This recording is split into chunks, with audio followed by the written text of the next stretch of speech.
Hello, Alan Reed from Hart Square here with Ralph from FelineSoft. Ralph, we're delighted you're taking part in TechSmart. Great, and thanks for making the time to talk to us. It's an absolute pleasure. We're excited about TechSmart as well. It's really nice to have a technology-focused conference. FelineSoft offering Microsoft Dynamics solutions for the not-for-profit sector. Can you tell us a little bit about what you do and who you work with? Of course we can. FelineSoft have been around for well over 15 years now. And we started off essentially as a development house. Since then we've developed specialisms in particular verticals. The membership sector is one of those at present. We were delighted to have Harpreet join us a few years ago, who's got a huge history in the membership sector, and we've gone from strength to strength in that. So you've mentioned a few client organisations there. What are you seeing at the moment as you go around talking to different organisations within the membership space? What are the pressures? What are organisations looking to achieve? I think the biggest word we hear at the moment is probably digital transformation. I think it's probably better if I put that in the context of the challenges that we're seeing.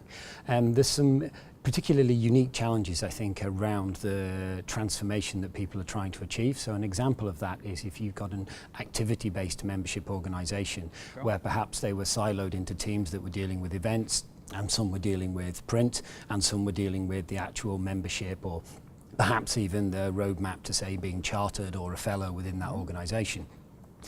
As you move into the digital age, we're trying to break down those barriers, and the touch points that people expect these days, they just expect it to be seamless. It's almost that Amazon-esque experience where I can go online with my mobile app, or I can go online directly and I get exactly the same experience. Or in fact, I can even ring you up and I just expect you to know that I'm midway through my membership application.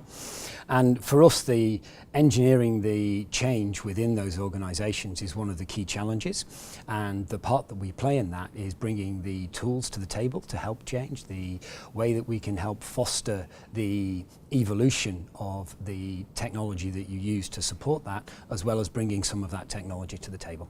Great, okay. And of course, if I were a CEO or a CIO of a membership organisation now, there are more options than ever before. Of course. In terms of the providers out there. So let's say for a moment I'm looking at Dynamics solutions providers. Why would I look at FelineSoft in particular? How do you differentiate yourselves? I think there is a huge range of providers in the market space at the moment, and the way that people approach it is very differing. I think I'll start by talking a little bit about what I think is probably best practice, and then maybe talk about some of the challenges that we see. I think a long time ago in the membership sector, people were being sold effectively what I would call an off-the-shelf package. And you get a big CRM, and you would invest in that CRM very significantly, and you would expect it to last you for, say, 5 or even 10 years. In the digital age today, it just doesn't work as a model, because what you end up with is you end up with your organization evolving, but your software then holding you back.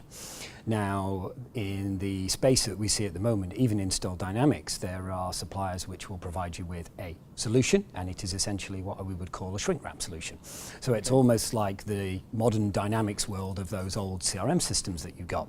What FelineSoft is looking for, FelineSoft is looking to make it a continuous evolution.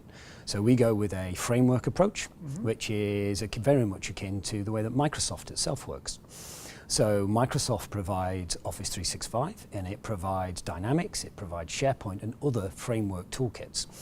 The objective today is to be able to put those together in a unique way that works for your membership organization.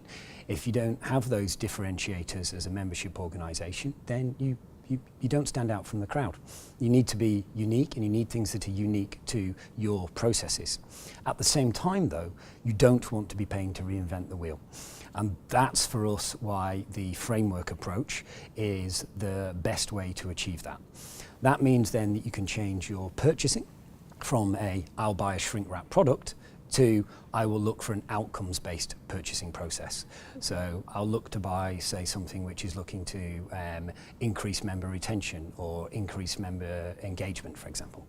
Okay, so some of your competitors would position themselves elsewhere on the spectrum. Of course. There of productization versus a framework approach, as you put it. So you're saying essentially that you will create the solution to a greater degree for a new client, as opposed to an organization, one of your competitors, that might say, well, we have the product already, so therefore that's our USP. Absolutely. I mean, we have product, as in we have a framework. We might go to a client and we'll say, right, we've got the component parts to build you an X-Wing. I've got the component parts to build you a TIE fighter. But actually what we realise is the particular space battle that they're going into needs an X-Wing TIE fighter. So we can use those component parts and we can give them the best of the bespoke engine that they've got without having to reinvent the wheel. So a set of building blocks designed deliberately for membership, a set of building blocks designed deliberately for running events, and building blocks designed for running CPD as well. That means that you can then tailor that membership application process to your particularly unique challenge. Really good examples of that are, for example, that if you want to be a geologist, your way that you apply to be a geologist is very, very different than if you want to be a counsellor. The things that you need to check and manage are completely different. All right, I can see the argument, and of course, in the sector today, you've mentioned more traditional, ready-made CRMs in your previous answer. There's still a perception in some areas that a platform-based solution, whether it's product-led or framework-led, it's still a riskier way of running a project than buying something perhaps more traditional that's more ready-made. Now, I think we can understand why that perception might exist. Of course. 5 or 6 years ago, there were an awful lot of struggling projects as maybe as vendors found out what they needed to know about the sector. But there's still some concern there. What's the FelineSoft stance on that? We can understand how the history within the membership space has created that. We actually feel that the reverse is true. We actually feel that there is a greater risk of having something which is immovable in today's fast digital environment. So if you've got something which is set in stone, the pace at which the digital environment evolves, a really good example of that is most people in the UK will renew their phone once a year. So if you're just talking about just apps themselves, or you're talking about that accessibility to the content that a membership organisation provides, the environment within which we're consuming that it's literally changing every month. Now, if you've got a system which is set in stone, then for us the risk is huge, because you can guarantee then that you're not going to be able to keep up with that pace. So we feel that by using a framework approach, what we do is we work with our clients and we have a set of methodologies and tools to help them support what we would call a continuous change model. So we're continually learning with our clients how to get the best out of that technology and then deploying the right piece of technology that gives them the best value. So we prefer to go with what we call a value optimized approach. All right, well, that's very interesting. And of course, one of the reasons that people, where they choose a platform-based solution, they do choose it, is because of the principle that if they chose to work with a different supplier in the future than the one that they initially engaged with, then they would, there's an ecology out there of suppliers they can choose from. In some cases, that's more myth than reality. Indeed it is, yes. You're not actually able to move, or you're substantially starting your project again if of you course. do. How does FelineSoft respond to those concerns? It's a really interesting question. It's a typical supplier tactic that we call lock-in, and FelineSoft really strives against that, and we feel it's one of our USPs. We have a little line that we like to give that helps us define our culture, which is, we'll make it so easy for you to fire us, you never will. The way that we approach that is that what we build for you is yours. No questions, no ifs, no buts.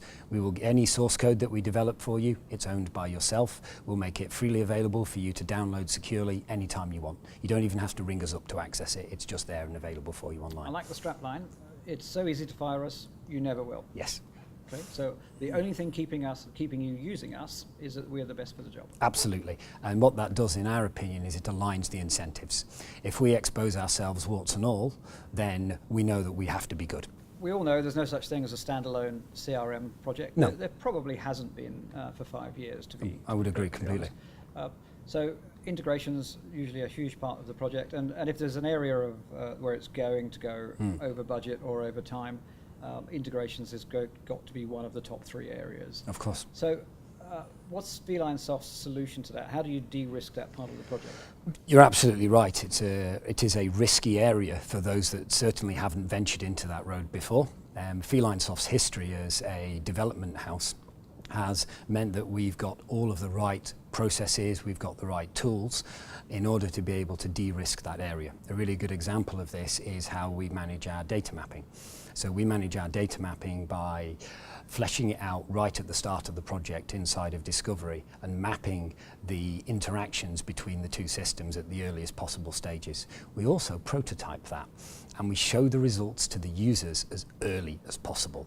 What this means is that we've got a very quick feedback loop as to where the main areas of risk might be with the data. You marry that with 15 years plus experience in working with APIs and various other integration technologies, everything from e-commerce websites to CRM. We're also Sage partners as well, so we understand the finance. Then we've got a really good history that helps us mitigate those risks.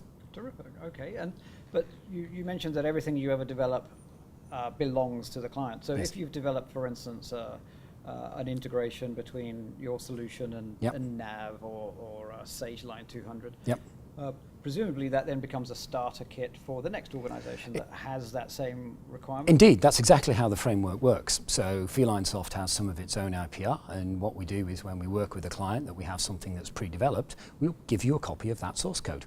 Now the deal with that is that you can use it for as long as you like, completely royalty free. You just can't publish it on the internet or give it to one of our competitors. Absolutely, yes. It's yours to use, you just can't sell it on. Absolutely, yes. Okay, well that's a very free and cooperative model. I can see the appeal.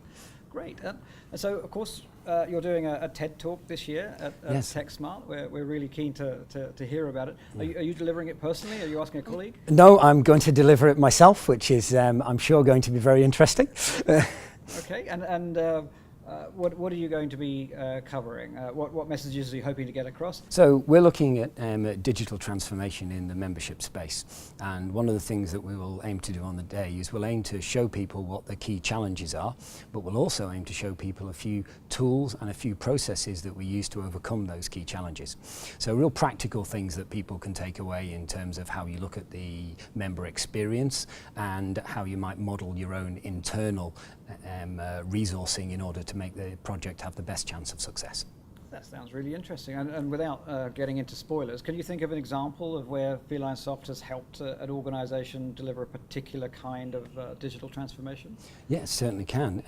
We've helped a number of various different clients. I think I'll probably use a specific one at the moment where we take a look at a membership organization where we put together what's known as an experience map. Sure. The experience map itself plots the evolution of a member from the first inception, when they first start to make contact with them, all the way through to the end of their lifetime of a member where they start to give back and put into the community. It sounds really interesting, Ralph. Really looking forward to it. Thanks a lot for making the time to talk to us today. It's been a pleasure. Thank you very much. Great. Thank you.